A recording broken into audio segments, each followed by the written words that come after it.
मैं पहलगाम में हूं और ठीक इससे 35 किलोमीटर दूरी पर अनंतनाग है। तो इस पूरे एरिया में इस वक्त इसी तरह से सर्च ऑपरेशन चलाया जा रहा है। आगे बढ़ते हैं और बात करते हैं एक और बड़ी खबर की कि पाकिस्तान के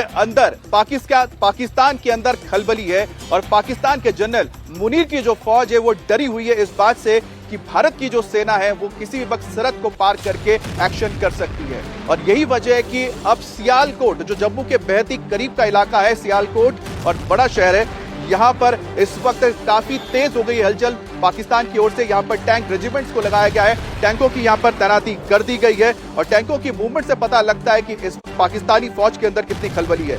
और भारत के संभावित हमले की वजह से पाकिस्तान पूरी तरह से सहमा हुआ है। बड़ी खबर यह भी आ रही है कि पाकिस्तान को भारत की तरफ से एयर स्ट्राइक का भी डर सता रहा है और साथ ही साथ पाकिस्तान की सेना ने अपने रडार सिस्टम को सियालकोट सेक्टर में फॉरवर्ड लोकेशन में अब तैनात कर दिया है। भारतीय फौज के मूवमेंट को पता लगाने के लिए पाकिस्तान ने फिरोजपुर से सटे इलाके में भी रडार सिस्टम लगा दिया है। अब रडार सिस्टम का मतलब है कि एंटी एयर डिफेंस सिस्टम लगाया गया, जिसमें HQ-9 जो चीन से लिया हुआ सिस्टम है, जिसके जरिए कोई भी एयर थ्रेट अगर आता है तो उसको काउंटर किया जा सकता है। इसी तरह से पाकिस्तान की ओर से TPS-77 रडार की तैनाती भी की गई है। तो कुल मिलाकर देखा जाए तो इस वक्त पाकिस्तान ने अपनी तैयारी की है। इस पर ज्यादा जानकारी के लिए मनीष से बात करेंगे। मनीष, पाकिस्तान ने किस तरह के यहां पर एयर एसेट्स लगाए हैं, डिफेंस सिस्टम्स लगाए हैं और उसको किस बात का आखिरकार डर है कि वो सियालकोट और अब इंटरनेशनल बॉर्डर की ओर अपनी ज्यादा तैनाती कर रहा है?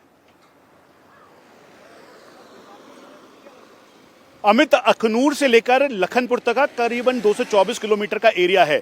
इसके ठीक सामने पाकिस्तान की 8 इन्फेंट्री और साथ में जो 15 इन्फेंट्री डिवीजन है वो पड़ती है और ये सियालकोट का पूरा जनरल एरिया है। दरअसल यहाँ पर ये सपाट एरिया है जिसकी वजह से लाइन ऑफ साइट पे ये सीधा भारतीय सेना और बॉर्डर सिक्योरिटी फोर्स के रेंज में आता है। और जब परगवाल सेक्टर में इन्होंने कल रात को फायरिंग की तो यही वजह है कि पाकिस्तान को इसका नुकसान उठाना पड़ा। इनको ये डर है कि यहाँ से सीधा, क्योंकि लाइन ऑफ साइट बहुत क्लियर है, भारतीय सेना या फिर भारतीय सेना के जो और इक्विपमेंट्स हैं उसका इस्तेमाल करते हुए या आर्म्ड UAV का इस्तेमाल करते हुए जो फॉरवर्ड लोकेशन है उसको तबाह ना कर दे। इसी वजह से उन्होंने अपनी आर्मर्ड डिवीजन, उसके अलावा आर्टिलरी यानी टैंक्स जो हैं, उसके साथ साथ जो तोपें हैं उनको डिप्लॉय किया, रडार्स लगाए ताकि करीबन 15 से 20 किलोमीटर आगे तक वो देख सकें।